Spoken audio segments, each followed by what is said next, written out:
예, 뵙게 돼서 반갑습니다. 제 이름은 하승수라고 하고요. 변호사라고 저를 소개하시는데 사실 좀 민망합니다. 왜냐하면 제가 변호사 일을 지금 휴업한 지가 한 13년 정도 됐거든요.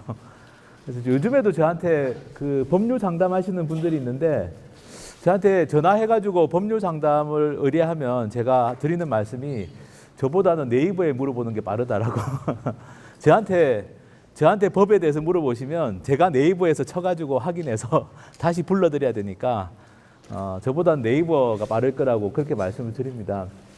사실 세상이 굉장히 빨리 변하고 있죠. 저는 이제 변호사 일을 신 지가 13년 됐는데 주로 이제 시민운동 관련된 일을 하고 있습니다. 근데 제가 그 변호사가 처음 된 게 1998년인데요. 그때 변호사라는 직업하고 지금 변호사라는 직업은 너무 많이 바뀌었습니다. 앞으로 없어질 직업 중에 하나가 변호사라고 하죠. 그죠? 회계사, 변호사, 뭐 이 4차 산업혁명이 진행되면 없어질 직업 중에 하나로 거론이 되는데요. 뭐 저는 그걸 예상하고 미리 그만둔 건 아닙니다. 제가 이제 지금 오늘 말씀드릴 일들이 워낙 중요한 일이라서 제가 뭐 변호사 해가지고 변호사로서 뭔가 사회에 기여하는 것도 의미가 있지만 오늘 제가 말씀드릴 우리 사회의 좀 근본적인 문제를 좀 바꾸는 것, 이게 저는 굉장히 중요하다고 생각합니다. 그리고 이게 사실은 아마 여기 계시는 우리 학생분들이 아직까지는 그 개헌이 얼마나 중요한지 또 뭐 선거제도가 도대체 무슨 내용인지 잘 모르실 겁니다. 모르는 게 너무 당연한 게 우리나라는 그 말로는 이제 우리나라 국민들을 주권자라고 하지 않습니까? 근데 실제로는 주권자로서 대우를 안 하고 있어요. 대표적인 게 우리나라는 교육 과정에서 헌법이나 선거제도에 대해서 제대로 가르치질 않습니다. 정보를 제공하지 않습니다. 그래서 사실 대부분의 국민들은 아마 여기 계시는 분들도 헌법을 처음부터 끝까지 읽어보시는 분은 법학과 뭐 법학을 전공하려고 하는 학생 말고는 아마 헌법을 처음부터 끝까지 읽어보신 분은 아마 별로 없을 거예요. 저도 사실은 제가 법을 공부하기 전에는 뭐 읽어볼 일이 없었습니다. 근데 사실 헌법이라는 게 우리 삶에 아주 밀접한 연관이 있는 오늘 말씀드릴 내용이지만 그리고 이제 오늘 제가 또 말씀드릴 헌법보다 더 모르는 게 선거제도인데요. 사실 이 선거제도가 우리 사회가 어떤 사회가 되는지를 결정짓는 제도입니다. 굉장히 중요한 문제인데 전혀 가르쳐주질 않아요. 전혀 알려주질 않습니다. 우리가 그냥 선거 때 듣는 이야기는 투표하라는 이야기밖에는 못 들어요. 아마 여기 계시는 우리 청년분들이 대부분 다 유권자이실 겁니다. 그죠? 그럼 올해 오는 6월 13일 날 지방선거가 예정돼 있죠. 지방선거가 다가오면 아마 여기 계시는 분들이 제일 많이 듣는 이야기는 투표하라는 이야기를 들을 겁니다.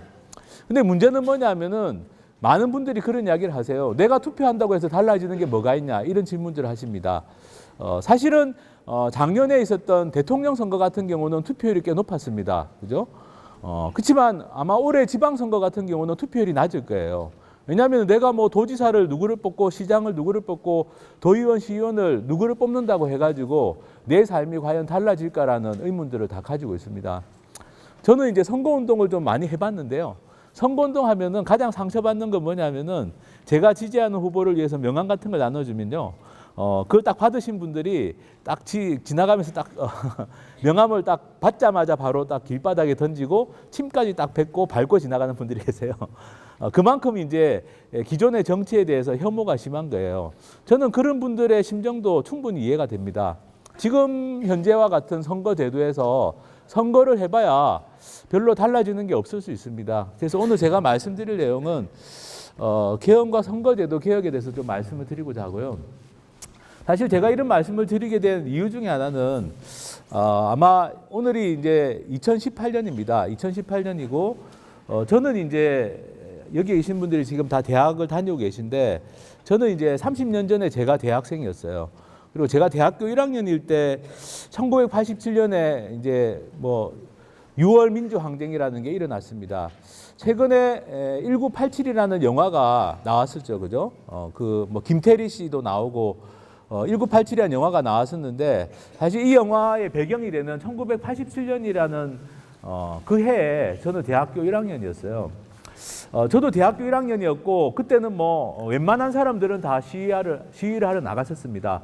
마치 작년에 뭐 촛불 집회할 때처럼 많은 사람들이 길거리에 나가가지고 뭐 이렇게 시위도 하고 했는데 저는 그때 대학교 1학년이고 20살이었는데 이렇게 시위를 하면 뭐가 좀 바뀔 줄 알았어요. 세상이 좀 많이 바뀔 거라고 생각했습니다. 기대가 굉장히 컸는데 근데 1987년 6월 달에 열심히 사람들이 나와서 막 시위를 하고 저도 잘 모르면서 그냥 따라다니고 했는데 그해 10월 달에 개헌이라는 걸 하더라고요. 헌법 개정. 1987년 10월 달에 헌법 개정을 했습니다. 근데 사실은 저도 그때 시위를 하러 따라다닌 대학생이었지만 헌법이 어떻게 바뀌는지는 알지도 못했어요. 관심도 없었습니다. 그런데 나중에 알고 보니까 그때 1987년 10월 달에 바뀐 헌법이 30년 동안 제 삶을 나름대로 규정하고 있는 겁니다. 제 삶을 지배하고 있어요. 알게 모르게 다 제 삶에 영향을 미치고 있습니다. 만약 그걸 제가 1987년에 미리 알았다면 그랬다면 1987년 10월 달에 헌법이 개정될 때 목소리라도 한번 내보는 거였는데 전혀 몰랐어요. 무슨 내용으로 뭐 개헌이 되는지 뭐 알려주는 사람도 없었고 전혀 몰랐습니다. 그런데 그때하고 굉장히 비슷합니다. 재작년에 촛불이 일어나고 작년에 대통령이 바뀌고 그죠? 굉장히 역동적인 과정을 거쳤습니다. 그리고 지금 또 개헌을 하겠다고 지금 대통령 국회에서 논의를 하고 있습니다. 1987년하고 굉장히 비슷한 상황인데 또 비슷한 건 뭐냐 하면은 국민들은 잘 모르는 거예요. 정치권에서는 개헌을 한다고 하는데 도대체 이게 무슨 내용이고 내 삶에 앞으로 무슨 영향을 주는지 잘 모르고 있습니다. 그래서 저는 지금이라도 이 촛불을 들었던 시민들이 원하는 건 단순한 거라고 생각합니다. 우리가 좀 사는 게 좀 나아졌으면 좋겠다라는 거잖아요. 예, 좀 더 우리가 인간답게 조금 더 편안하고 안심하고 살 수 있는 뭐 그런 사회가 되었으면 좋겠다라는 게 저는 대부분의 시민들이 뭐 촛불을 안 들었어도 촛불을 들었든 안 들었든 대한민국에서 살아가는 시민들이라면 다들 바라는 건 단순하다고 생각합니다. 좀 안심하게 살 수 있고 덜 불안하고 그죠? 나의 미래나 또는 뭐 이런 것에 대해서 좀 걱정을 덜 해도 되고 이런 사회를 저는 원하는 거라고 생각하는데요. 그런 사회를 원하려면 사실은 개헌에 관심을 가져야 됩니다. 왜냐하면 이 헌법이라는 게 앞으로 우리나라 정치를 지배하게 되는 중요한 어떤 시스템을 만드는 겁니다. 그래서 관심을 좀 가졌으면 좋겠고요. 다행히 이번에 대통령이 3월 26일 날 개헌안을 발의했습니다. 그 대통령이 발의한 개헌안을 혹시 언론에서 뉴스로 좀 접해보신 분 계시나요? 뭐 대통령이 이런 걸 개헌안에 담는다고 하더라. 혹시 들어보신 분? 네, 괜찮습니다. 틀리셔도. 혹시 뭐 뉴스에서 들어는 봤다. 대통령이 개헌안을 발의했다더라. 3월 26일 날. 들어는 봤다는 분 한번 손 들어보시면 그래도 꽤 많이 들어보시는데요. 어쨌든 대통령이 개헌안을 발의했습니다. 이게 30년 만에 발의한 개헌안이에요. 그리고 이 개헌안을 발의하기 전에 나름대로는 국민들 의견을 뭐 수렴한다고 했습니다. 근데 뭐 말씀드린 것처럼 여전히 대부분의 국민들은 잘 모르고 계시는데요.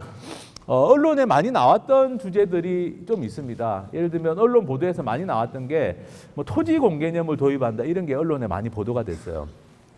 토지 공개념. 또 뭐 기본권을 강화한다, 그죠? 예, 뭐 이런 내용들이 많이 나왔습니다. 저는 개인적으로 이번 개헌안을 만드는 과정에서도 참여를 했었습니다.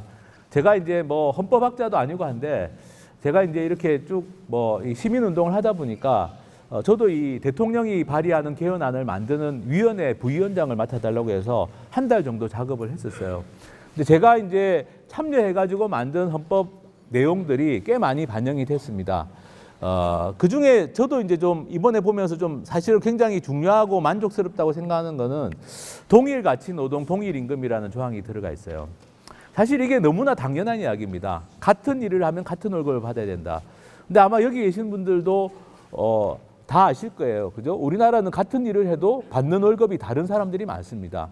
뭐 정규직, 비정규직 간에도 차별이 있고요. 남성과 여성 간에도 임금 격차가 심합니다. 다양한 유형으로 비슷한 일을 하고 같은 일을 하는데 월급은 다른 경우들이 굉장히 많습니다. 근데 이번에 헌법에 동일가치 노동 동일임금이라는 조항이 들어갈 예정이에요. 대통령이 발의한 안에는 담겨 있습니다. 이거는 이제 우리 사회에 좀 불합리한 차별들, 격차들 이런 것들을 좀 해소하는 데 저는 도움이 될 거라고 보고 있고요. 요즘에 평등에 관한 요구들이 굉장히 많습니다. 이번에 헌법 개정안을 만드는 과정에서 여기 계시는 우리 청년들 비슷한 연령대 사람들을 모아서 토론을 해봤습니다. 10대 한 15살부터 이 30대 중반까지 한번 모아서 토론을 해봤는데요. 어떤 걸 가장 원하는지, 어떤 기본권을 가장 원하는지를 토론을 해봤더니 가장 많이 나오는 게 동일 가치 노동, 동일 임금, 같은 일을 하면 같은 월급을 받았으면 좋겠다. 그리고 평등권이 나왔습니다. 지금 한국에서는 사실 사회가 불공정하다는 생각이 굉장히 많죠. 불평등하다, 공정하지가 않다, 그죠? 이런 생각이 굉장히 많습니다. 그래서 이번에 굉장히 강조되는 게 평등권인데요. 사실 지금 우리나라 헌법에도 평등권이 있습니다. 근데 그 조항만 가지고는 해결이 안 되는 게 많습니다. 대표적으로는 이제 성별에 따른 이 불평등 문제가 있습니다. 요즘에는 남성들도 사실은 뭐 여성들보다 특별하게 내가 뭐 혜택을 더 받는다고 느끼는 건 별로 없을 수 있어요. 사실입니다. 그런데 역사적으로 누적되어 온 차별이라는 게 있습니다. 관행적으로 쭉 누적되어 온 차별이 있고요. 그게 여전히 우리 사회에 많이 남아 있습니다. 그래서 이번에 헌법에 담은 내용들 중에 그런 역사적으로 누적되어 온 차별들, 예를 들면 이제 이런 거죠. 우리가 평소에는 별로 이 차별이 있다고 못 느끼는데, 예를 들면 국회에 갑니다. 국회에 가면요, 나이 든 남성들이 주로 있어요. 국회의원들은. 예를 들면 여기 계시는 분들이 나이에 따른 차별을 평소에는 잘 못 느낄 수 있습니다. 50대와 20대의 나와 물론 뭐 가족 안에서는 부모님하고 내가 이렇게 동등하지 않을 수 있지만 바깥에 나왔을 때, 그죠? 내가 길거리 다니는데, 내가 길거리 다니면서 내가 20대로서 길거리 다니는데 옆에 지나가는 50대하고 내가 무슨 차별을 받고 있다, 이런 걸 잘 못 느낄 수 있어요. 근데 국회에 가보면 차별이 느껴집니다. 국회는 없거든요. 20대가 없습니다. 20대가 지금은 아예 없어요. 그리고 50대 이상은 굉장히 많습니다. 그러니까 이게 역사적으로 누적되어 온 차별이라는 게 뭐 연령에 따라서도 나타날 수 있지만 특히 성별, 국회에 가면 여성이 별로 없습니다. 여성은 17%밖에 안 되거든요. 이제 이런 것들을 바로잡는 게 평등을 위해서 좀 필요합니다. 또는 남성, 여성 간에만 있는 게 아니라 장애, 그죠? 장애가 있는 경우는 어쨌든 장애인들은 역사적으로 쭉 누적되어 온 차별들이 있습니다. 그런 것들을 해결하려면 평등권 강화가 필요하다라는 거고요. 뭐 사회보장권, 주거권, 건강권 이런 내용들도 이번에 개헌안에 들어가 있습니다. 사실은 제가 아는 분들 중에 실업자가 되는 분들이 있어요. 제 나이가 지금 올해로 51입니다. 제 주변에도 보면은 좀 일찍, 기업 같은 경우는 일찍 잘리면 제 주변에 노는 사람들이 있어요. 실업급여를 받으러 갑니다. 근데 우리나라는 실업급여 같은 걸 받으러 가면 약간 사람들이 주눅 들고 모멸감을 느끼는 경우들이 많아요. 왜냐하면은 이게 나의 권리라고 인식을 못하게 만듭니다. 시스템 자체가. 그러니까 실업급여를 받으려면 증명해야 되는 게 되게 많아요. 내가 뭐 구직 활동을 하고 있다, 뭘 하고 있다, 이런 걸 증명해야 되는 게 되게 많습니다. 그러니까 우리나라는 사회보장이라는 제도가 있긴 있습니다. 뭐 실업급여도 있고 여러 가지 이 가난이라든지 질병이라든지 이런 것으로부터 좀 우리 국민들이 편안하게 살 수 있도록 사회보장이라는 제도가 있는데 막상 그걸 내가 신청해서 받으려고 하다 보면 모멸감을 느끼는 경우들이 있어요. 왜냐하면은 이게 나의 정당한 권리라는 생각을 못하게 만들고 있습니다. 근데 이번에 헌법에서는 어쨌든 사회보장이 권리로 들어가는 걸로 되어 있고요. 토지공개념은 뭐 이거 가지고 논란이 굉장히 많습니다. 이거 토지공개념 하면 사회주의 헌법 아니냐 이런 이야기들도 언론에도 많이 나오고요. 근데 사실은 토지공개념이라는 건 우리 주거 문제를 해결하기 위해서는 좀 꼭 필요하다고 생각하고 있습니다. 사실 제가 주변에 있는 청년들 중에 특히 대학생들 만나보면 이 월세 부담이 굉장히 크잖아요. 그리고 월세 부담 때문에 왜 대학에서 보면은 기숙사 같은 걸 요즘 지으려고 하는데 기숙사에 반대해가지고 지역 주민들이 기숙사 짓는 거에 반대하는 경우들이 있습니다. 왜냐하면 원룸 주인들이 기숙사를 지으면 그죠? 그러면 원룸에 들어온 학생들이 줄 수 있다. 그래서 기숙사 짓는 거에 반대하는 경우들도 있고 어쨌든 뭐 이 대학생들의 생활에 있어 가지고 주거 비용 부담이 굉장히 크죠. 그리고 또 어떤 대학생들은 그런 말을 합니다. 주거 비용 부담 때문에 나는 부모님하고 같이 사는데 나도 부모님으로부터 독립하고 싶다. 이런 이야기 하시는 그런 분들도 제가 주변에 그런 청년들도 보게 됩니다. 근데 주거 비용이 너무 비싸니까 독립하기가 어려운 거예요. 근데 사실은 우리가 유럽에 있는 대학생들 이야기를 들어보면 어떤 나라는 그죠? 대학생이 되면 저렴하게 임대주택 같은 걸 제공받을 수 있고 학생으로서 이렇게 생활하는데 별로 문제가 없는 경우들이 있습니다. 사실 그런 문제들이 해결되려면 지금 말씀드린 이 주택이나 부동산이나 이런 것들, 토지 같은 것들을 그냥 개인이 돈 버는 수단으로만 이용하는 게 아니라 뭔가 좀 이렇게 공적으로 국가가 좀 책임지고 어느 정도 관리하고 너무 지나치게 한 사람이 많은 주택을 소유한다든지 이런 거는 좀 막을 필요가 있습니다. 그런 게 이제 토지 공개념이고요. 밑에 보시면 이제 그 외에도 중요한 내용들이 많이 있습니다. 이 모든 내용들이 사실은 우리가 앞으로 살아갈 삶을 규정하는 게 될 겁니다. 또는 꼭 이런 내용들이 아니라도 한번 대통령이 발의한 개헌안을 읽어보시면요. 이런 관점에서 한번 읽어보셔도 좋습니다. 내 이야기가 담겨 있는지 이 개헌안에, 그죠? 예. 여기 계시는 분들이 한번 읽었을 때 나의 이야기가 담겨 있는 또는 내 부모님, 내 가족들의 이야기가 담겨 있는 헌법인지를 이런 관점에서 한번 읽어보시면 좋을 것 같아요. 예를 들면 내 가족이 그죠? 뭐 좀 몸이 아픈데 너무 의료비 부담이 과중하게 높다, 그죠? 병원비가 너무 부담이 된다. 그런 사람에게는 건강권이 중요할 수 있고 장애가 있는 가족이 있으면 그죠? 그 장애가 있는 가족이 우리나라는 장애가 있으면 그 본인만 힘든 게 아니라 사실은 가족들도 굉장히 힘듭니다. 왜냐하면 장애인들을 위한 여러 가지 서비스나 이런 것들이 제대로 안 갖춰 있거든요. 아직까지도. 그리고 장애인을 자식으로 두고 있으면 부모 입장에서는 굉장히 큰 걱정을 하게 되죠. 내가 지금은 내 자식을 돌볼 수 있지만 내가 나이가 들어서 힘이 없게 되면 어떻게 하느냐 이런 걱정들을 실제로 많이 합니다. 이런 것들이 이제 다 나와 내 주변에 있는 이야기들일 수 있습니다. 그래서 헌법을 한번 읽어보시면서 특히 대통령이 이번에 발의한 안을 읽어보시면 이 속에 내 이야기나 내 가족의 이야기, 내 주변의 이야기가 있는지를 한번 찾아보셔도 좋고요. 저는 내 이야기가 담겨있는 헌법이야말로 정말 가치 있는 헌법이라고 생각합니다. 우리 이야기가 담겨있는 헌법, 그런 헌법이 좀 이번에 만들어지느냐가 이제 좀 걸려 있습니다. 뭐 이런 내용들을 담아서 헌법을 개정하려고 하는데 쉽지는 않고요.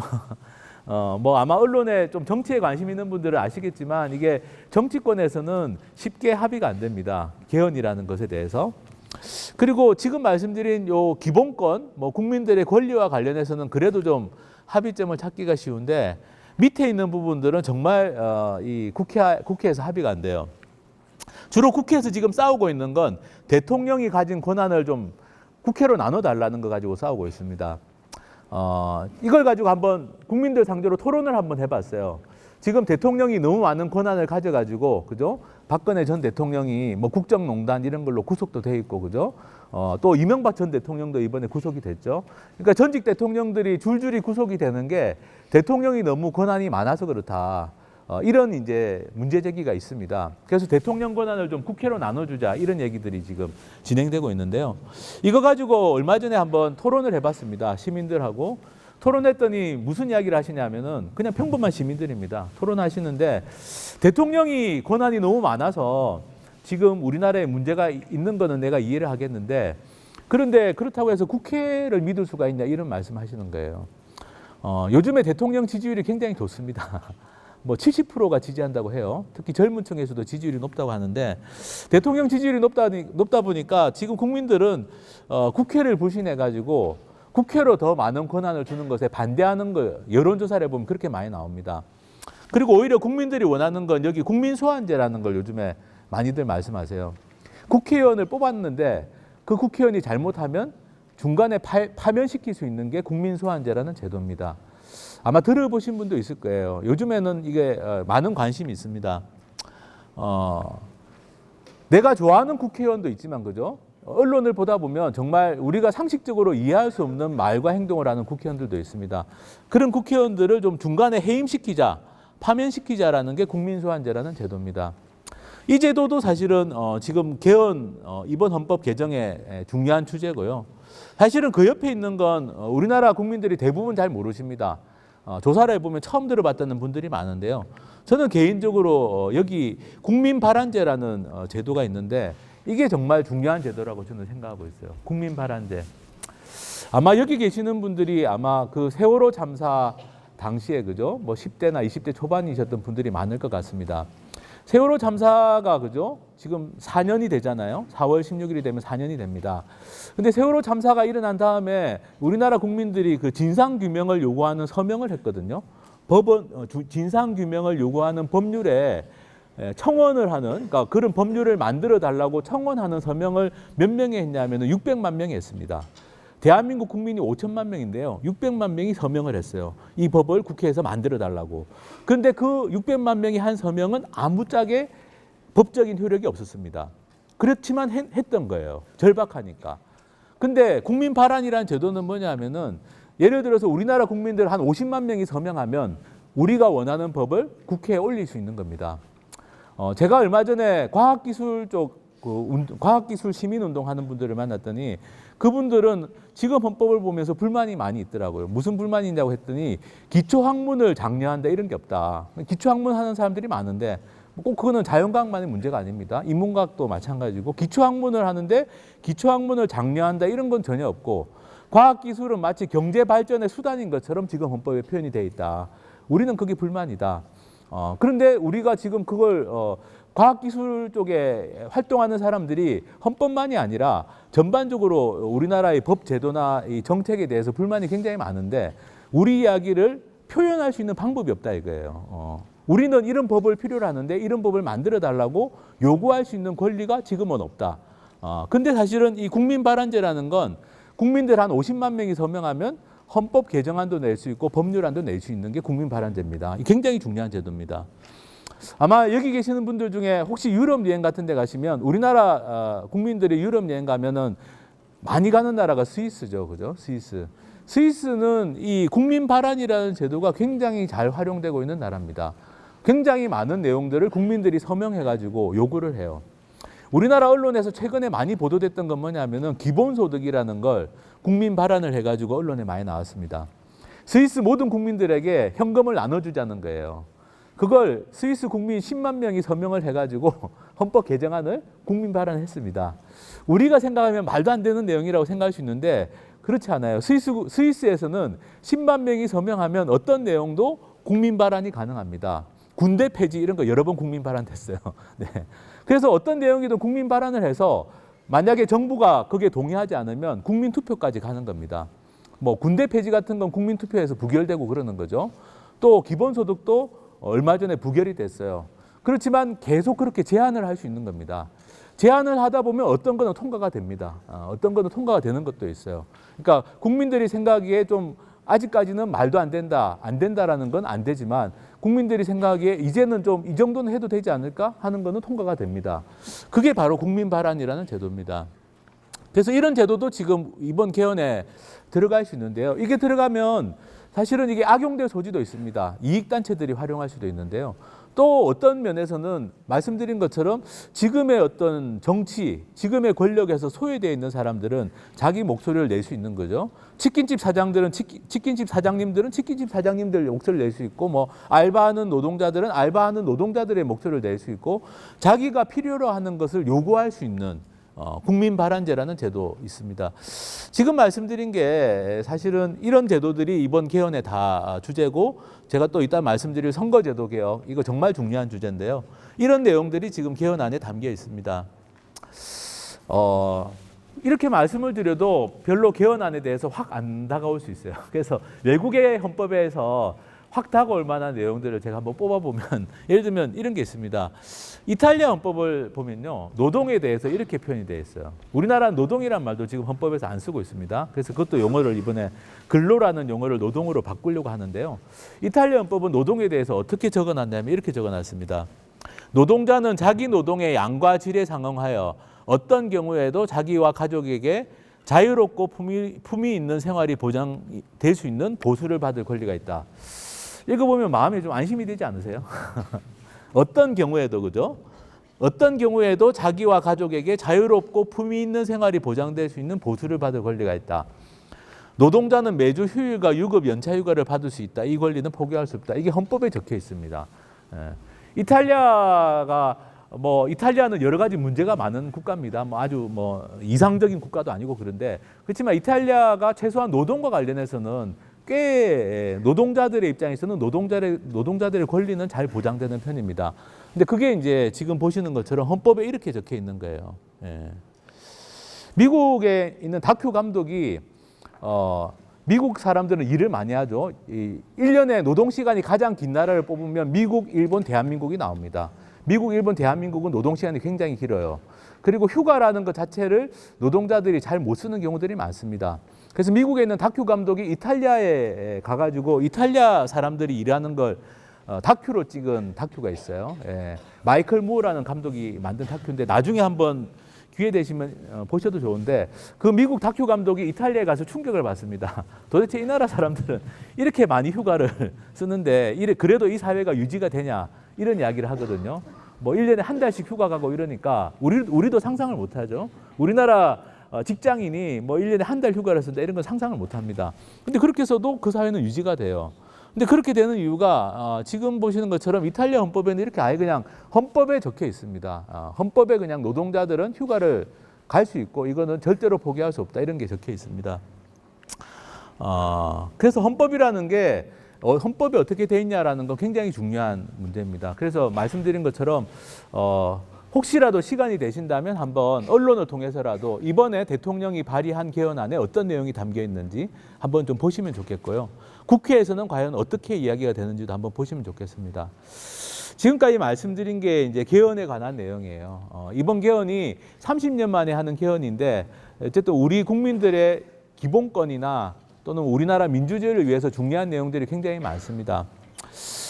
그런데 이제 저보고 만약에 좀 전에 보여드린 이 여러 가지 주제들 중에 저보고 만약에 이 중에 가장 중요한 거 아마 여기 계시는 분들도 한번 보시면서 생각해 보셔도 좋아요. 어느 게 가장 중요할지 이것만은 꼭 들어갔으면 좋겠다 이런 게 있는지 이번 개헌에서 저는 사실은 이 여러 가지 주제들 중에 제일 중요하다고 생각하는 건 의외로 보실 수 있는데요. 선거제도 개혁입니다. 그중에서도 비례성의 원칙이라는 걸 저는 가장 중요하다고 생각해요. 솔직히 말씀드리면 딴 거 다 안 돼도 이거 하나만 돼도 저는 된다고 생각합니다. 그래도 대한민국은 획기적으로 좋아질 수 있다. 이렇게 저는 생각해요. 아까 말씀드린 것처럼 사람들이 좀 더 덜 불안하게, 좀 더 편안하게 살 수 있는 나라가 지금보다는 획기적으로 개선될 수 있다. 그렇게 저는 보는데요. 그 하나가 저는 이 선거제도의 비례성의 원칙이라는 한 단어라고 저는 봅니다. 왜 제가 이런 생각을 하냐면요. 헌법에 아무리 좋은 말을 써놔도 국회에서 법률을 안 만들고 실제로 국가가 그렇게 일을 안 하면 아무짝에 소용이 없는 경우들을 많이 보게 됩니다. 솔직히 사실 87년에 만든 지금 헌법은 문제가 많습니다. 굉장히 낡았어요. 헌법이 진짜 헌법이 됐습니다. 30년이 지나다 보니까. 그런데 그럼에도 불구하고 87년에 만든 우리 헌법을 읽어봐도 좋은 내용들이 굉장히 많습니다. 훌륭한 내용들도 굉장히 많아요. 그 내용들이 안 지켜지는 게 문제입니다. 예. 지금도 다 그렇게 돼 있어요. 뭐 예를 들면 노동과 관련해서도 인간의 존엄성이 보장되는 어떤 그런 노동의 기준이 지켜져야 된다 이런 내용들이 지금 헌법에도 다 담겨 있습니다. 근데 실제로는 우리가 뭐 장시간 노동, 그죠? 월급은 많이 받더라도 너무 노동 강도가 세거나 너무 오래 일을 해야 되는 그런 경우들이 있죠. 제가 어떤 만난 청년들 중에 한 분은 남들이 선호하는 그 경제신문 기자라는 직업을 그만둔 청년을 제가 만난 적이 있었어요. 뭐 경제신문이라고 하면 굉장히 들어가기 어렵습니다. 지금 언론 고시 이런 거 통과해야 되잖아요. 근데 그 제가 만난 그 청년이 그만뒀더라고. 2년 정도 다니고. 그래서 그 어렵게 들어간 직장을 왜 그만뒀냐 했더니 사생활도 없고 너무 일이 빡세고 요즘에 뭐 미투 운동도 많이 합니다만 이렇게 언론사 문화 자체가 너무 이렇게 좀 자기가 적응하기 너무 어려워가지고 2년 다니고 그만뒀다고 하더라고요. 그리고 그 다음에 출판사에서 일을 하는데 사실은 뭐 이런 여러 가지 문제들이 있습니다. 우리나라는 뭐 화이트 칼라든 블루 칼라든 너무 장시간 노동에 이렇게 근데 실제로 법을 보면은 그렇지 않거든요. 우리 헌법을 보면 노동자들이 인간다운 삶을 살 수 있도록 노동자뿐만 아니라 모든 국민들이 인간다운 생활을 할 수 있어야 된다고 되어 있는데 실제로 보면 그렇지 못한 경우들이 많죠. 그래서 이제 제가 말씀드리고 싶은 건 아무리 헌법에 좋은 내용이 있어도 그게 아름다운 기본권 조항이 있어도 아름다운 국가가 보장되지는 않는다 이런 말씀을 저는 드립니다. 그래서 선거제도라는 게 중요하다는 말씀을 드려요. 왜 선거제도가 중요하냐면 헌법에 아무리 좋은 내용이 있어도 법률을 만들어줘야 됩니다. 그죠? 노동시간이 너무 길면 노동시간을 줄이는 법률을 만들어야 되죠. 어느 한 회사만 줄이면 그 회사만 피해를 볼 수 있잖아요. 다 같이 줄이는 수밖에 없죠. 그죠? 어느 한 사람만 나는 야근 못 하겠다고 하면 그 사람만 불이익 받잖아요. 그러면 국가가 약속을 해가지고 다 같이 줄이는 게 법입니다. 그걸 국회에서 법률로 만들어줘야 돼요. 임금도 마찬가지고 노동시간도 마찬가지고 또는 뭐 육아도 마찬가지고, 그죠? 우리가 뭐 여기 있는 분들이 나중에 뭐 아이를 낳게 된다면 아이를 키우는 것도 사실은 국가가 법으로 잘 이게 그 육아 시스템을 만들어 놓으면 부모가 되더라도 큰 부담이 없는데, 저도 사실은 지금 제 딸이 대학생이 됐지만 어릴 때 굉장히 힘들었거든요. 왜냐하면 아이를 처음 키워보는데 누가 이걸 어떻게 키워야 되는지, 또는 뭐 어떻게 이렇게 직장을 다니는 부부 같은 경우 맞벌이 부부는 어떻게 육아를 할 수 있는지 알려주는 사람도 없고 막 그랬거든요. 이런 것들을 다 국회에서 법률로 만들어줘야 되는데 아무리 좋은 내용을 담아놔도 법률이 안 만들어지면 소용이 없습니다. 근데 그 법을 만드는 국회를 어떻게 구성하느냐가 선거제도라는 문제거든요. 사실은 세계 헌법을 찾아보면요, 아까 이탈리아 헌법 말씀드렸지만 인도 헌법이 굉장히 훌륭합니다. 이게 법학 공부하시는 분들이 아니기 때문에 인도 헌법까지 읽어보라는 말씀 안 드리겠어요. 근데 인도라는 나라가 헌법을 정말 잘 만들었어요. 왜냐하면은 남의 것을 잘 뺏겼거든요. 예. 사실은 하늘 아래 새로운 건 없습니다. 특히 이 인문사회 쪽은 새로운 게 없죠. 다 이제 누군가를 참고할 수밖에 없는데 헌법도 다 참고해서 만듭니다.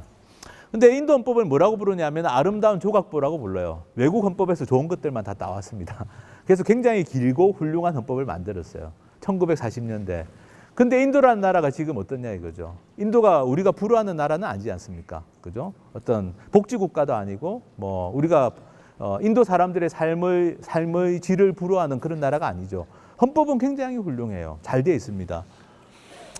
인도의 대표적인 문제가 뭐냐면, 인도는 뭐 아마 여행 가시거나 뭐 해도 다 아시겠지만 인도 같은 경우는 카스트라는 문제가 있어요. 불가촉 천민이라는 게 있습니다. 인도 인구 중에 1억 명 이상이 불가촉 천민이에요. 불가촉 천민은 말 그대로 접촉하는 것도 싫다라는 거예요. 그래서 불가촉 천민들은 할 수 있는 일이 제한되어 있습니다. 남들이 기피하는 일을 주로 하게 되어 있어요. 그게 여전히 유지되고 있습니다. 근데 인도 헌법에는 뭐라고 되어 있냐? 인도 헌법에는 불가촉 천민을 포함해서 모든 이런 카스트라는 제도를 다 폐지한다라고 인도 헌법에는 되어 있어요. 명시가 되어 있습니다. 근데 그게 전혀 안 지켜지고 있는 거예요. 인도 사회에서 60년이 지나도록 안 지켜집니다. 이게 바로 제가 말씀드린 정치가, 국회가 법률을 만들고 뭔가 제대로 헌법에 아무리 좋은 내용이 있어도 그걸 좀 실현을 시켜줘야 되는데 그게 안 되고 있는 거예요. 그럼 이거 실현시켜주는 게 뭐냐? 선거제도입니다. 저는 이제 헌법에서 그 기본권과 관련된 나머지 내용들은 다 뭐냐면은 권한이라는 걸, 권력을 어떻게 나눌 거냐 문제입니다. 헌법이라는 게 크게 보면 기본권이 있고 한쪽은 이제 뭐 권력 구조라고 부르는 문제인데요. 권력을 어떻게 나눌 거냐라는 문제입니다. 아까 말씀드린 뭐 직접 민주주의라는 건 권력을 국민들에게 직접 나눠주는 거고요. 뭐 지방 분권이라는 건 이제 지방 자치단체에 나눠주는 건데, 가장 이런 어떤 민주주의 시스템을 집에 비유한다면 집의 기초에 해당하는 게 바로 선거제도입니다. 선거제도. 국회를 어떻게 뽑느냐, 국회의원 어떻게 뽑느냐, 이런 문제입니다. 우리나라 선거제도가 나온 결과는 어떤 거냐면 이런 건데요. 아까 말씀드린 것처럼 지금 우리나라 선거제도에서는 청년들이 국회에 못 들어가요. 지방에도 못 들어갑니다. 지금 우리나라 20대, 30대를 합쳐가지고 300명 국회의원 중에 3명밖에 못 들어가는, 그게 우리나라 선거제도가 나온 결과예요. 인구 중에 20대, 30대라 합치면 그죠? 30% 가까이가 됩니다. 전체 인구의 한 30%가 20대, 30대예요. 그런데 대한민국 국회에 가보면 20대, 30대는 거의 없어요. 300명 중에 3명. 그러면 아무리 그죠? 나이가 든 사람들이 청년들의 입장을 이해하려고 노력한다고 해도 당사자가 아니잖아요. 한계가 있습니다. 제가 세계 평균을 뽑아보면요. 세계 평균은 20대는 좀 적어도 30대는 많이 들어갑니다. 그래서 20대, 30대를 합치면 한 13% 정도는 들어가요. 국회에. 근데 대한민국은 합쳐가지고 1%밖에 못 들어갑니다. 왜 이렇게 되느냐? 이게 선거제도 때문입니다. 전 세계 선거제도는요. 크게 보면은 두 가지로 나눌 수 있습니다. 제가 말씀드리는 게 사실은 오늘 제가 이번 개헌에서도 가장 핵심이라고, 선거제도가 가장 핵심이라고 말씀드리는 이유예요. 그리고 청년들이 못 들어가고 여성들이 못 들어간 이유도 바로 선거제도에 있습니다. 왜 국회에 못 들어가느냐? 전 세계 선거제도는 크게 보면 두 가지로 나눌 수 있습니다. 이런 걸 사회 시간에 가르쳐줘야 되는 거예요. 사회 시간에 또는 일반 국민들에게도 알려드려야 되는데 안 알려주고 있는 겁니다. 전 세계 선거제도는 우리가 익숙한 선거제도가 있어요. 반장이나 학생회장도 이렇게 뽑습니다. 그죠? 1등만 되는 선거제도, 승자 독식. 우리는 이런 선거에 굉장히 익숙합니다. 학생회만 이렇게 뽑는 게 아니라요. 대학교 학생회도 이렇게 뽑죠. 1등만 되잖아요. 예, 노동조합 위원장도 1등만 돼요. 우리나라는 선거를 하면 대부분 다 1등만 되는 걸로 합니다. 노인회장 선거도 1등만 됩니다. 그런데 이 1등만 되는 선거제도가 다수대표제라고 부르는데요. 또는 소선거제라는 말을 쓰는데 이 선거제도가 지금 대한민국이 이렇게 된 이유입니다. 대한민국을 심지어는 헬조선이라는 말까지 나오게 된 또는 뭐 승자 독식의 사회다, 각자 생존의 사회다 이런 말이 나오게 된 근본적인 이유는 지금 보여드리는 이 승자 독식의 선거제도에 있습니다. 미국, 영국, 캐나다 이런 나라들이 여전히 이 제도를 택하고 있고요. 이 나라들에서도 이 제도로는 안 된다라고 생각하는 사람들은 밑에 있는 선거제도로 바꾸려고 미국, 영국, 캐나다에서도 지금 시민운동을 하고 있어요. 근데 바꾸기가 워낙 어려서 못 바꾸고 있습니다. 밑에 있는 선거제도는 요즘 언론에 좀 나옵니다. 비례대표제라는 건데요. 앞에 연동형이라는 말을 붙이기도 합니다. 비례대표제라는 선거제도는 아주 간단한 이야기입니다. 앞에 제 소개할 때 나왔던 영상에도 나왔는데요. 정당이 받은 득표율대로 의석을 나눠주는 겁니다. 10% 받은 정당은 10% 주고 20% 받은 정당은 20% 주면 됩니다. 승자 독식이 아니게 되죠. 그죠? 승자 독식이 아닙니다. 승자 독식이 아니고 작은 정당이든 큰 정당이든 자기가 받은 득표율대로 나눠 가지게 됩니다. 이 제도가 1900년에 벨기에에서 시작해서 지금 우리가 알고 있는 대부분의 복지국가들이 택하고 있는 게 바로 비례대표제라는 선거제도입니다. 미국이나 영국은 사실은 오래된 선진국이죠. 그렇지만 복지국가로는 분류가 안 됩니다. 미국이나 영국을 복지국가로 분류하나요? 분류하지 않습니다. 복지국가 8개를 꼽으면 대부분 다 유럽 대륙에 있습니다. 우리가 알고 있는 복지국가, 뭐 네덜란드, 덴마크, 그죠? 북유럽에 있는 뭐 스웨덴, 핀란드, 뭐 노르웨이 이런 나라들, 오스트리아, 뭐 스위스도 넣어줄 때도 있고, 벨기에 이런 나라들, 그 나라들의 공통점은 뭐냐? 1900년부터 1920년대 사이에 다 비례대표제라는 선거제도를 택했다는 공통점이 있는 거예요. 그리고 그때 100년 전에는 미국, 영국이 훨씬 더 경제적으로 강대국이었습니다. 그 당시에도. 근데 미국, 영국에 비해서 지금 유럽 대륙에 있는 그런 나라들이 지금 복지국가가 된 거죠. 예를 들면 우리가 지금 스위스 같은 나라 가보면 스위스는 굉장히 삶의 질이 높습니다. 그죠? 그리고 한국 사람들보다는 훨씬 덜 불안하게 살고 있어요. 노동시간도 짧아요. 근데 그 스위스가 그렇게 된 비결이 뭐냐? 우리나라 이 학자들이나 지식인들이 스위스에 많이 가고 우리나라 사람들이 스위스에 여행을 많이 가지만 사실은 스위스에 가서 우리가 배워왔어야 되는 거는 스위스의 선거제도입니다. 그리고 아까 말씀드린 그런 직접민주주의, 국민발안제도 이런 것들을 배워왔어야 되는 거죠. 왜냐하면 그게 스위스를 이렇게 만들었거든요. 원래 스위스는 산이 많아가지고 농사 짓기도 안 좋고 굉장히 가난한 나라였습니다. 그런데 스위스가 지금은 굉장히 삶의 질이 높은 국가로 바뀌었죠. 그 비결이 뭐냐? 선거제도에 있다는 겁니다. 왜 비례대표제라는 선거제도가 이렇게 복지국가를 만드느냐? 이유는 간단합니다. 정당이 받은 표대로 가져갑니다.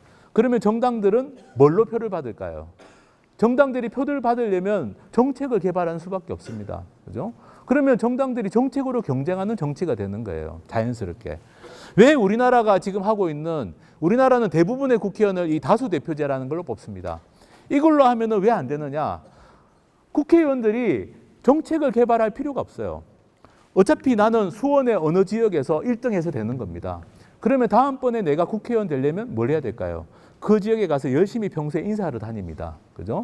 여의도 국회에 앉아 있을 이유가 없어요. 여의도 국회에서 열심히 나는 복지 정책을 만들고 뭐 청년들 정책을 만든다. 그러면 그 사람은 반드시 그 다음에 떨어집니다. 왜냐? 지역구 관리가 안 되니까.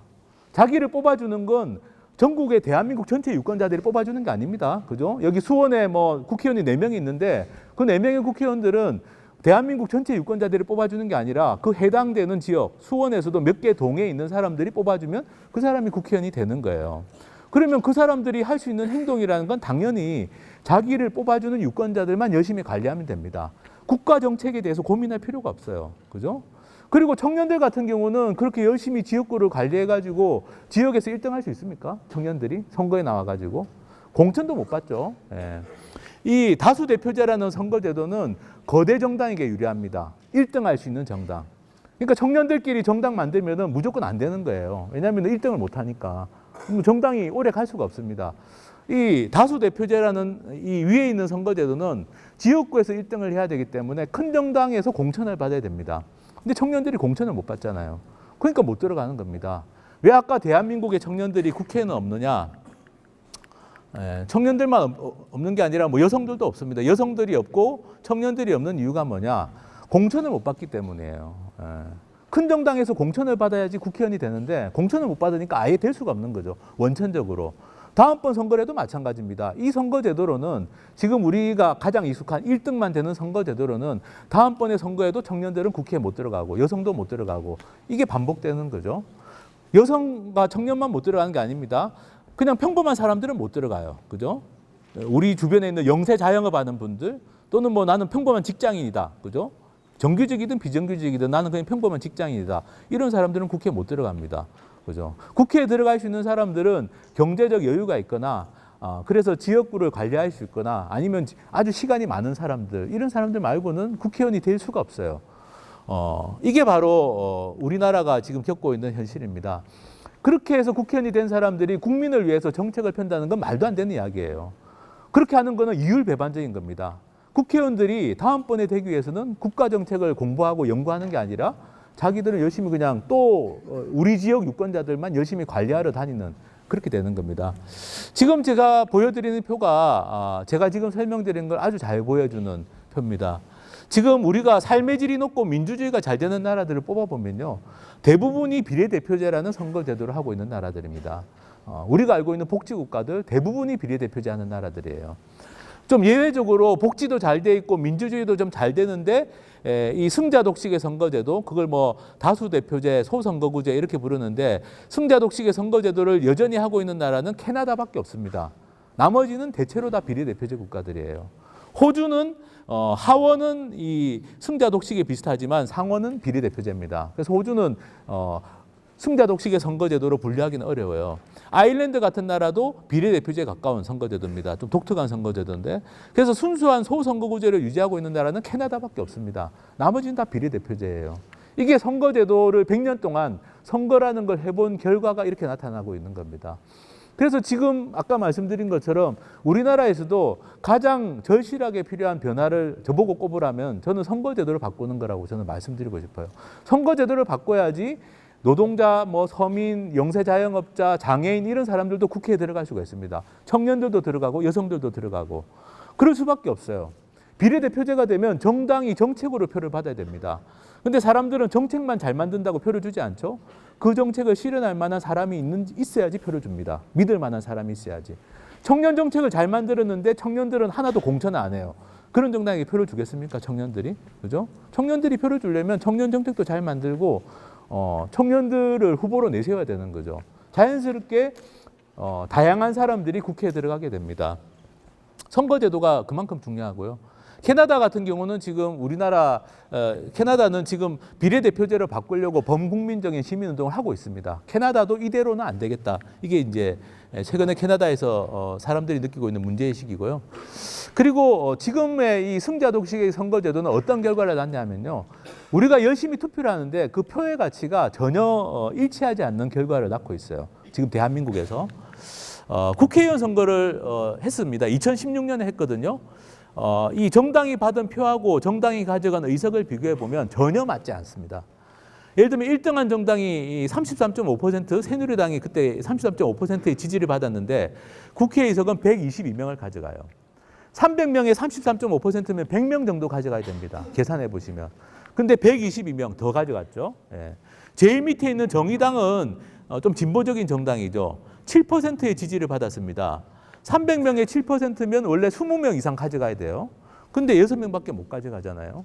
결국에는 큰 정당에게 유리하고 작은 정당에게는 불리한 결과를 가져옵니다. 국회의원 선거는 그나마 나아요. 아마 여기 계시는 분들이 이번에 지방선거 때 도의원 선거도 하게 될 겁니다. 경기도의원 또는 서울에 사시는 분들은 서울시의원 선거를 하게 되는데요. 우리나라 지방의회 선거는 세계 최악입니다. 좀 전에 제가 말씀드린 표에 그러니까 정당이 받은 득표율하고 정당이 가져간 의석 비율을 비교해 보면요. 예를 들면 경상남도 같은 경우는 지난번 2014년 지방선거 때 59% 받은 정당이 90% 의석을 차지합니다. 왜냐하면 1등을 할 수 있잖아요. 50% 정도면 1등을 다 싹쓸이 할 수 있습니다.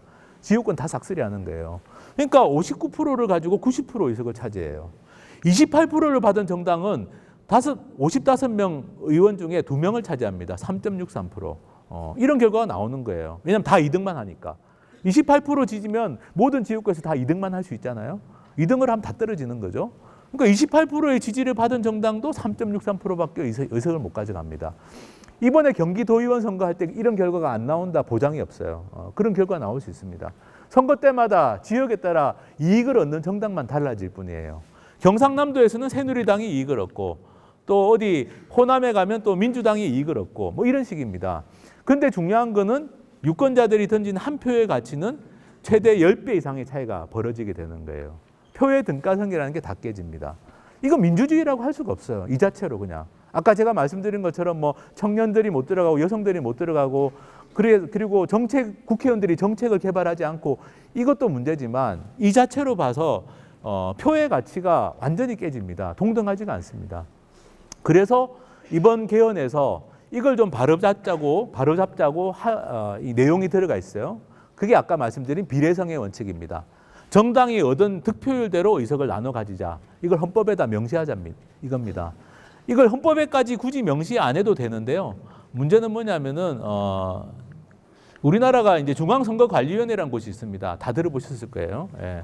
중앙선거관리위원회라는 곳에서 사실은 2015년 2월 달에 이걸 제안을 했습니다. 비례성의 원칙, 비례대표제라는 걸로 바꾸자. 우리나라도. 왜냐하면 우리나라 정치가 이대로 가면 안 되겠다. 사실 중앙선거관리위원회 공무원들은 이런 거 제안 안 해도 됩니다. 월급은 어차피 나오기 때문에. 그죠? 이런 거 하라고 시키지도 않았어요. 근데 중앙선거관리위원회 담당 과장님을 제가 토론에서 우연히 만났는데 그분한테 여쭤봤습니다. 왜 이걸 제안하셨냐? 뭐 이거 한다고 중앙선관위가 칭찬받는 것도 아니고 오히려 눈치 봐야 되는데. 근데 중앙선관위 공무원들이 하시는 말씀이 우리도 대한민국 국민이다 이거예요. 우리도 국민인데 우리가 보기에도 대한민국 정치는 너무 엉망이다. 이렇게 가가지고는 우리 사회가 좋은 사회가 될 수가 없다. 그래서 자기들이 시키지도 않은 일을 한 겁니다. 이거 만드는데 앞장섰던 분 중에 인사불이익을 받았다는 분도 있어요. 예. 그 정도로 이게 민감한 문제입니다.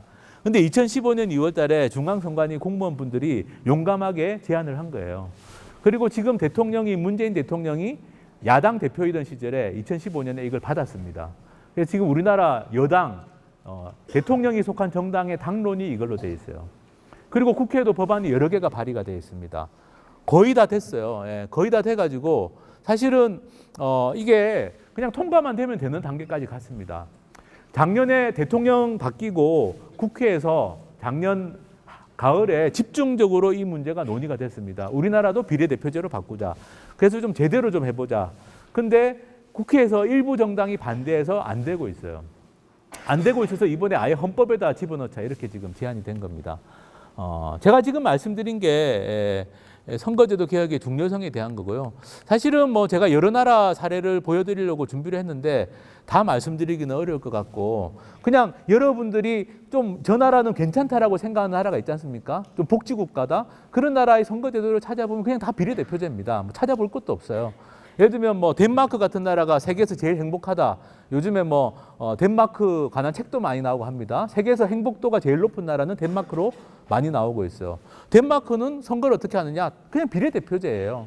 국회의원이 175명이 있는데 이 득표율을 곱해보면 의석이 나옵니다. 예, 정확하게 나와요. 그냥. 그래서 받은 표만큼 의석을 나눠 가집니다. 다양한 정당들이.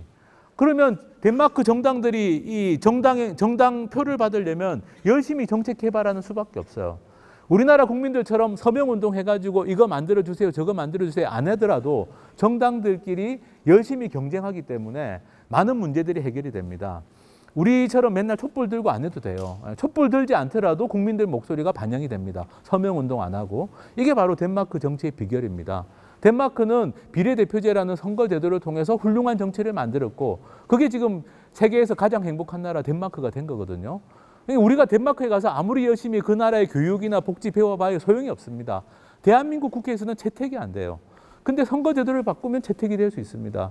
우리가 부러워하는 여러 나라들의 좋은 정책들이 채택이 될 수 있어요.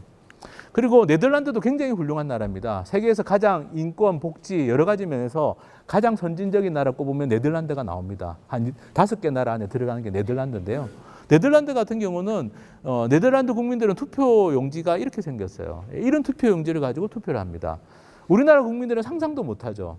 우리나라는 그냥 투표 용지 받으면 늘 번호 적혀 있고 당 이름, 사람 이름 적혀 있고 이런 것만 가지고 투표를 해요. 네덜란드는 무슨 답안지도 아닌데 이렇게 크게 생긴 투표용지를 가지고 합니다. 근데 이게 바로 네덜란드의 행복 비결입니다. 네덜란드 사람들은요, 이렇게 크게 생긴 투표용지지만 이 제일 윗줄에 적혀 있는 게 뭐냐면은 제일 윗줄에 있는 게 네덜란드의 정당 이름입니다. 내가 지지하는 당을 찾아가지고 그 당이 낸 후보 명단 보고 내가 제일 좋아하는 사람 이름 옆에 체크표하면 투표 끝이에요. 간단합니다. 이렇게 투표해서 이 당이 받은 체크표를 다 합쳐가지고 이 당의 지지율을 계산해서 나눠 가지는 겁니다. 공정하게.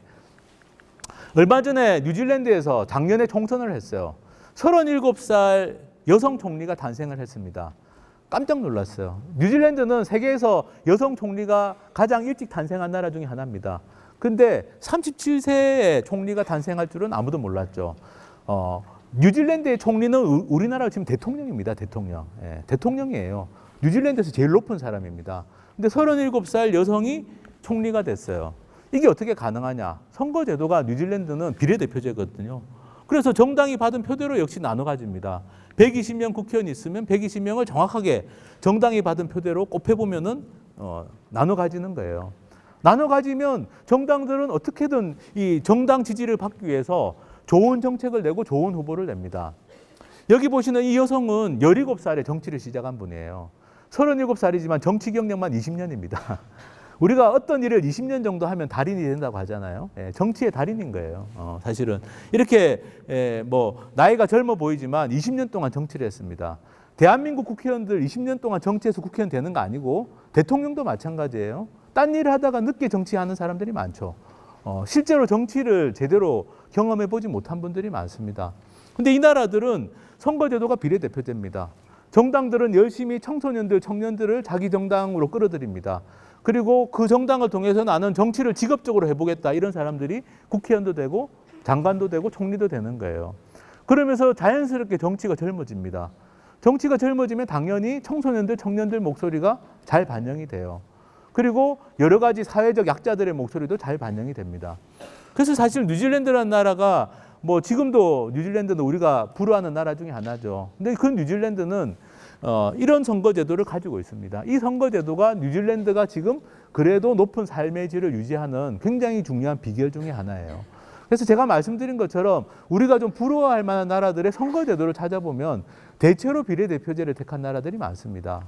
그리고 이 좋은 제도를 어쨌든 국가기관도 하자고 하고 대통령도 하자고 하고 국회에도 지금 법안이 발의가 돼 있고 다 돼 있는 겁니다.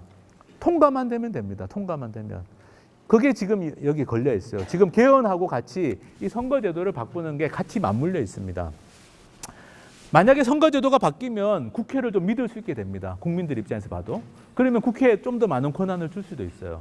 그러면 개헌도 좀 쉽게 될 수 있습니다. 그래서 이 선거제도하고 개헌이라는 게 올해 상반기에 다 맞물려 있고요. 이게 되느냐 안 되느냐라는 게 지금 걸려 있습니다. 저는 좀 제발 됐으면 좋겠어요. 왜냐하면 저는 아까 말씀드린 것처럼 87년에 저도 거리에서 시위도 해봤는데 지난 30년 동안 좋아진 것도 많지만 안 좋아진 것도 많습니다. 제가 20살 때는 대학을 졸업하고 취직하기가 쉬웠어요. 취직을 하면은 시간은 좀 걸리더라도 내 집을 마련할 수가 있었습니다. 그 당시에는 집을 산다는 것이 충분히 가능하고 제 나이 또래 이 젊은 청년들은 그게 그냥 눈앞에 보이는 목표였어요. 아, 내가 대학을 안 졸업해도 취직이 됐고, 대학을 졸업해도 취직이 되고, 대학을 졸업하지 않아도 취직이 되고, 그리고 내가 열심히 돈을 모으면 집도 살 수 있고, 내가 어떤 이 생활을 좀 안정적으로 가져갈 수 있다라는 게 그때는 눈에 보였습니다. 근데 지금은 그게 안 보이는 사회가 돼버렸어요. 저는 어떤 면에서는 사회가 좋아졌지만 어떤 면에서는 사회가 더 나빠졌다고 생각합니다. 지난 30년 동안. 근데 그것이 바로 지금 제가 오늘 설명드린 헌법의 한계, 또 선거제도의 문제, 이런 것들이 다 영향을 미친 겁니다. 왜 내 이야기를, 나의 목소리를 들어주는 국회의원이 없을까?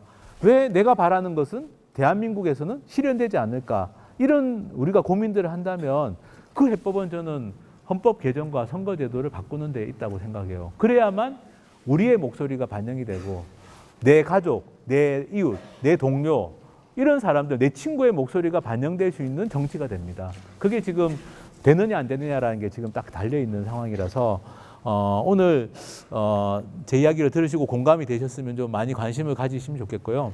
우리 옆에 보면 일본이라는 나라가 있습니다. 일본이라는 나라가 사실은 일본에 뭐 여행을 가보거나 또는 살아보신 분도 있을 수 있는데요. 사실 일본은 경제 수준에 비해서는 삶의 질이 많이 떨어진 나라예요. 행복도 조사를 해도 소득 수준에 비해서, 그러니까 1인당 국민 소득에 비해서 행복 지수가 많이 떨어지는 대표적인 나라가 일본입니다. 책도 나와 있죠. 뭐 부자 나라, 가난한 국민 이런 책도 있어요. 그만큼 일본 사람들의 이 삶이 팍팍하다는 겁니다. 사실은 아까 말씀드린 것처럼 노동시간이 긴 나라를 뽑아보면 미국, 일본, 대한민국이 나옵니다. 공통점은 뭐냐? 선거제도가 승자 독식입니다. 예. 그래서 굉장히 경쟁이 치열하죠. 선거제도가 승자 독식이면 사회가 승자 독식이 됩니다. 그러면 결국에는 경쟁이 치열해질 수밖에 없고 노동시간도 길어질 수밖에 없어요. 근데 일본이 어쨌든 최근에 일본도 여러 가지 변화를 겪고 있습니다. 근데 일본에서도 지금 답답한 점은 뭐냐면은 일본이 선거제도가 우리하고 거의 비슷해요. 근데 아까 우리나라 뭐 국회의원, 지방의원 선거 결과 보여드렸지만 일본도 지금 일본에서 집권을 하고 있는 정당이 자민당 공명당이라는 정당입니다. 아베 총리라는 사람이 여기에 소속돼 있어요. 근데 이 당이 46%의 정당 지지를 받는데 국회의석은 68%를 차지합니다. 2014년에도 그랬고 얼마 전 선거에서도 그랬어요. 일본의 청년들이 거리로 나왔습니다. 우리로 치면 촛불 시위 같은 걸 하고 지금도 하고 있어요. 지금도 일본 청년들이 일본 그 국회의사당 둘러싸고 매주 집회 같은 걸 하고 있습니다. 불만이 굉장히 많아요. 왜냐하면 일본 사회도 너무 양극화가 심해졌고 일본 청년들도 지금 일자리는 좀 많아졌다고 하는데 어쨌든 살기가 만만치 않습니다. 그래서 이 사회에 대한 불만이 많이 누적돼 있고 우리나라처럼 집회도 하고 뭐 이렇게 그런 걸 합니다. 일본은 사회가 좀 경직돼 있어서 우리나라처럼 촛불을 들면 혹시 경찰이 잡아갈까 봐 LED 전등을 쓴다고 하더라고요. 촛불 집회할 때. LED 그 우리 왜 축제 같은 거 할 때 쓰는 그런 거 가지고 지금 하고 있는데 근데 일본 청년들이 왜 그렇게 답답하냐면은 지금 보시는 것처럼 일본도 마찬가지로 선거제도가 문제입니다. 46%의 지지를 받는 정당이 3분의 2 이상의 국회의석을 차지해서 자기들 마음대로 해버리는 거예요. 50% 이상은 야당을 지지하는데 야당은 국회에서 3분의 1도 안 됩니다. 이런 선거 결과가 나오고 있어요. 그러니까 일본도 지금 일본 사람들이 제일 답답해하는 게 선거를 해도 바뀌는 게 없다라는 겁니다. 예. 우리나라는 다행히 뭐 촛불이 있고 이래가지고 뭔가 좀 바뀌는 국면에 있어요. 근데 말씀드린 것처럼 지금 되느냐 안 되느냐 정치권에서는 뭐 계속 타협을 못 해가지고 서로 싸우고 있는데 되느냐 안 되느냐가 지금 걸려 있고 지금 상황은 5월 4일까지 지금 제가 말씀드린 개헌이랑 선거제도 개혁이 되느냐 안 되느냐는 일단 5월 4일까지 결정이 됩니다. 5월 4일까지 국회에서 합의가 되면 되고요. 5월 4일까지 합의가 안 되면 안 됩니다. 안 되면 이제 또 뒤로 넘겨지게 되죠. 아마 올해 하반기로 넘어가게 될 것 같아요. 일단 대통령이 3월 26일 날 헌법 개정안을 발의했기 때문에 5월 4일까지 국회에서 합의를 하면은 통과가 가능합니다. 국회도 통과하고 그러면 여러분들이 아마 6월 13일 날 지방선거를 할 때 개헌에 대해서도 국민투표를 같이 하게 됩니다. 우리나라 헌법은 바꾸려면은 국회에서 3분의 2 이상 찬성을 받아서 가결이 되고 국민투표까지 거쳐야 되는 아주 어려운 과정을 밟아야 돼요. 일단 대통령이 지금 발의는 해놨기 때문에 국회에서 3분의 2가 찬성을 해야 되는데 3분의 2가 찬성하려면 그냥은 안 됩니다. 국회에서 합의가 돼야 되고 그래서 5월 4일까지 국회가 합의를 해서 자기들 안을 만들면 되고 아니면 안 됩니다. 저는 이번에 좀 됐으면 좋겠고요. 5월 4일까지 됐으면 좋겠습니다. 그리고 혹시 안 된다면 올해 하반기에라도 돼야 됩니다. 시간이 가면 갈수록 이건 바꾸기가 더 어려워요. 예. 그래서 저는 올해 하반기에는 꼭 좀 됐으면 좋겠고 이 문제에 대해서 조금 오늘 제가 말씀드린 게 좀 부족하더라도 좀 관심을 가지고 개헌, 그리고 개헌의 핵심은 선거제도 개혁도 개헌의 아주 핵심이더라. 기본권 강화 이런 것만 중요한 게 아니고 선거제도 개혁이 중요하더라. 국회의원들 중간에 쫓아내는 국민소환제 이런 것도 중요하지만 국민 발안이라는 제도가 있는데 이거 굉장히 중요한 제도더라. 이런 것들만 좀 기억해 주시고 관심을 가져주시면 좋겠습니다. 제 이야기는 여기까지 하겠습니다. 감사합니다. 네, 그 질문 받을 시간을 좀 남겨놓으라고 하셔가지고 좀 질문을 좀 받으려고 하는데요. 네, 오늘 강의 너무 잘 들었습니다. 제가 궁금한 점은 아까 국민 발안제에 대해서 말씀해 주셨는데요. 네, 국민 50만 명이 서명하면 헌법안을 낼 수 있다라고 하셨는데 사실 지금 청와대에 국민청원제가 진행이 되고 있는 걸로 알고 있는데 그 국민청원제가 사실 좋은 시선만 받고 있는 건 아니지 않습니까? 분명 이익 집단에 의해서 악용될 수 있는 우려가 있는데 국민 발안제는 이걸 어떻게 해결할 수 있는지 궁금합니다. 사실 이제 그 국민 발안이라는 제도에 대해서 우려도 있습니다. 왜냐하면 제가 아까 그냥 50만 명은 그냥 제가 임의로 말씀드린 숫자고요. 과거에 우리나라 헌법에 50만 명이 서명하면 헌법 개정안을 국민 발안한 제도가 예전에 있었습니다. 그러다가 그게 1970년대에 없어졌는데요. 그래서 그냥 제가 50만 명은 임의로 말씀드린 숫자인데 어쨌든 50만 명이 서명해서 법이나 헌법 개정안을 발의했을 때 그 내용이 좀 이상한 내용이면 어떡하느냐, 좀 잘못된 거면 어떡하느냐 이런 우려가 있습니다. 근데 국민 발안을 해도 국회에서 일단 심의를 하게 돼 있고요. 국회를 통과 안 하면 법이나 헌법 개정안은 안 되기 때문에 국회에서 심의하는 과정에서 정말 내용이 좀 이거는 아니다 싶은 거는 걸러질 수밖에 없습니다. 그리고 시민들하고 토론을 해봐도 시민들이 대체로 그걸 원하십니다. 우리가 직접 서명해서 발안을 할 수 있는 건 좋은데 그냥 그게 그대로 바로 법이 되거나 헌법이 되는 건 우리는 바라지 않는다. 우리나라 국민들이 되게 현명하시거든요. 그래서 원하는 거는 우리가 발안은 할 수 있더라도 그걸 할 건지 말 건지는 일단 국회에서 한번 걸러줘라. 국회에서 한번 걸러서 심의를 해달라는 게 국민들 대부분이 그렇게 생각하시더라고요. 조사를 해보니까. 그래서 국민 발안제가 도입돼도 서명해서 뭐 50만 명 서명한다고 바로 되는 건 아니고 그걸 거치게 됩니다. 근데 지금 청와대 청원하고 다른 점은 청와대 청원은 그냥 답만 하면 되거든요. 그걸 구체적으로 뭐 법으로나 이렇게 안 만들어도 됩니다. 청와대에서 하는 답변이. 근데 국민 발안이 되면은 지금 청와대 청원하고 다른 점은 그냥 답만 하는 게 아니라 법률이면 법률, 헌법 개정안이면 헌법 개정안을 반드시 심의를 해야 됩니다. 그러니까 그 점이 굉장히 달라지는 점이고 그리고 국민들이 몇십만 명이 서명하면 국회에서도 진지하게 다룰 수밖에 없겠죠. 그래서 그 점이 상당히 좀 다른 점입니다. 그래서 지금 청와대가 하는 청원 제도도 말씀하신 것처럼 뭐 부작용도 있지만 또 긍정적인 기능이 많은데 그 긍정적인 기능을 좀 살리는 쪽으로 국민 발안 제도를 잘 만들면 저는 우리나라 국민들 의식으로 봤을 때는 굉장히 좀 좋은 효과를 많이 거둘 수 있을 거라고 생각합니다. 네, 감사합니다. 그 당 대표제에 대해서 말씀해 주셨는데 이제 현재 선거제도는 자신이 원하는 후보를 직접 뽑는 직접 선거의 원칙을 지키고 있다 생각하는데 당 대표제를 하면 이제 정당에서 그 후보를 정하게 되면 직접 선거의 원칙에 위배되지 않는지 궁금한데요. 네. 지금 말씀하신 건 이제 비례대표제라는 선거제도는 정당이 받은 표대로 일단 의석을 나눠주는 건데, 그러면 이제 누가 국회의원이 되느냐는 그 정당에서 예를 들면 어떤 정당이 10석을 배정받으면 10석을 누가 국회의원, 어느 사람이 그 10명의 국회의원이 되느냐는 정당에서 정하게 되는데 그게 이제 좀 직접 정하는 유권자들이 직접 정하는 거에 좀 위반되지 않느냐 그런 질문인데요. 이제 흔히 헌거에서 말하는 직접 선거라는 건 우리가 직접 투표를 하는 의미고 그 의사가 반영된다는 의미로 해석이 됩니다. 그래서 직접 선거 원칙에 반하는 건 아니고요. 다만 이제 말씀하신 것처럼 지금은 내가 사람까지 찍는데 비례대표제가 되면 사람은 내가 못 찍게 되는 거 아니냐 이런 우려가 있을 수 있습니다. 뭐 그런 우려는 이제 여러 가지로 좀 해결을 할 수가 있는데요. 사실 아까 제가 보여드린 투표용지 중에 네덜란드 투표용지 가령 이런 제도도 있습니다. 그러니까 유권자들 입장에서는 내가 사람까지 찍고 싶은데 당만 찍으면 좀 아쉬움이 있을 수 있죠. 근데 네덜란드 사람들은 그걸 감안해가지고 아까 여기 보신 것처럼 내가 지지하는 당을 찾으면 그 당에서 낸 비례대표 후보 명단입니다. 비례대표 후보. 그 당에서 만든 명단인데요. 이 명단을 보고 내가 제일 마음에 드는 사람 이름 옆에 체크표 할 수 있도록 되어 있습니다. 그래서 사람까지도 내가 정할 수 있고요. 이게 이제 순번이 있는 겁니다. 1, 2, 3, 4, 5, 6, 7, 8, 9, 10 순번이 있는데요. 이 순서대로 국회의원이 되는 겁니다. 가령 이 당이 10명을 받았다고 하면 10명을 배분받았다. 득표율에 따라서 그럼 1번부터 10번까지 되는 건데 우리나라는 그렇습니다. 근데 네덜란드는 어떠냐면은 밑에 있는 사람이 체크표를 많이 받으면 이 사람이 번호가 올라갑니다. 그러니까 유권자들이 순번을 바꿀 수 있도록 되어 있어요. 그러면 유권자들 입장에서는 내가 지지하는 당만 찍는 게 아니라 그 당에서 누가 국회의원이 될 건지도 유권자들이 정할 수 있는 거죠.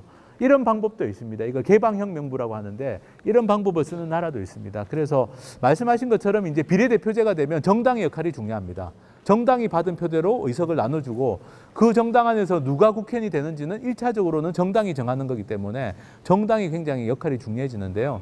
근데 선거제도를 이렇게 바꾸면 정당들도 나름대로 노력을 하게 되고 또 네덜란드처럼 그걸로도 믿을 수가 없으면 국민들이 당만 찍는 게 아니라 그 당에서 누가 국회의원이 될지도 국민들이 직접 선택하게 하는 방법도 있습니다. 그래서 뭐 여러 가지 방법들을 지금 논의할 수 있다고 보고요. 중요한 건 어쨌든 이 비례대표제가 되면 정당들도 설사 정당들이 순서를 정하더라도 지금처럼 마음대로는 못하게 됩니다. 왜냐하면은 순서를 잘못 정하면 자기 당이 표를 못 받잖아요. 예. 엉뚱한 사람이 1번, 2번 되면은 표를 못 받습니다. 그래서 정당들도 아마 내부적으로 개혁을 하려고 공천 개혁을 하려고 노력을 많이 하게 될 겁니다. 어쨌든 이런 방법도 있다는 것도 제가 소개를 해드리고요. 네. 저는 뭐 개인적으로는 사실은 이 선거제도 개혁하는 시민운동만 하고 있습니다. 아까 말씀드린 것처럼 변호사 일은 안 하고 있고요. 저는 이제 개인적으로 이 일만 잘 되면 그동안 제가 뭐 한국에서 시민운동 같은 걸 한 20년 이상 나름대로 여러 가지 분야에서 해왔는데 이 일만 잘 되면 제가 그동안 해왔던 시민운동은 많이 역할이 좀 줄어들어도 될 거다라는 기대를 하고 있습니다. 그만큼 사회가 좀 좋아질 거라는 기대가 있고요. 여기 계시는 분들도 아마 다 비슷한 바람이실 겁니다. 우리가 사는 사회가 좀 더 좋은 사회가 됐으면 좋겠다. 이런 바람들이 있을 텐데 그 바람을 위해서 좀 관심을 가지시면 좋겠고요. 이렇게 선거제도 같은 게 한번 좋아지면 우리 다음 세대는 굳이 이런 거 몰라도 됩니다. 우리 세대만 알고 우리 세대에서 바꾸면 우리 다음 세대는 그냥 자동적으로 좋은 정치, 좋은 사회를 물려받을 수 있게 되는 거니까 또는 여기 계시는 분들은 저보다는 나이가 좀 더 젊으시니까 내가 앞으로 살아갈 몇십 년 동안은 좀 더 편안하게 우리가 정치를 바라볼 수 있고 좀 이 국가를 신뢰할 수 있고 정부를 신뢰할 수 있는 사회가 될 거라고 생각해서 우리 나름대로는 이해관계가 있다고 생각하고 관심 가지시면 좋겠습니다. 예, 그럼 제 이야기는 진짜 마치도록 하겠습니다. 감사합니다.